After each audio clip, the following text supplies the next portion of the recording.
என் மேல வந்து பொய் வழக்கு போட்டாங்க. வரதட்சணை கொடுமைன்னு சொல்லிட்டு பொய் வழக்கு போட்டாங்க. இந்த மாரி நான் என்னோட பர்ட்டிகுலர் கேஸ்ல வந்து வரதட்சணைக்கு எந்த முகாந்திரமும் இல்லை அப்படின்னு சொல்லி எனக்கு ரிப்போர்ட் குடுத்தாலும், அவங்க வந்து அது மேலும் இன்னொரு கட்டத்துக்கு போயி சட்டத்துல என்னென்ன கேஸ் எல்லாம் போட முடியுமோ எல்லா கேஸும் போட்டுருக்காங்க. உங்க ஒய்ஃப் என்ன சொன்னாங்க? எக்ஸாக்ட்டா அந்த வேர்ட்ஸ் என்ன சொன்னாங்க? நான் என்ன சொன்னாலும், எது பண்ணாலும், நீங்க வந்து எங்க அப்பா பத்தியோ, என்ன பத்தியோ பேச எந்த தகுதியும் இல்ல உங்களுக்கு. எங்க அப்பா என்ன சொல்றாரோ அதப்படி நடந்துட்டு போறது தான் உன்னோட இது.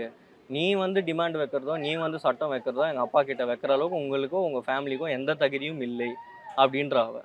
மத்த இடத்துல வேண்டியதெல்லாம் இருக்கும் அப்படின்னும்போது கண்ட்ரோல்ல வைக்கிறாங்க. வீட்ல குடிக்கும்போது, ஏன் குடிக்கிறேன்னு சொல்லி கேட்டாலும், அதுக்கும் ஒரு சண்டை வருது.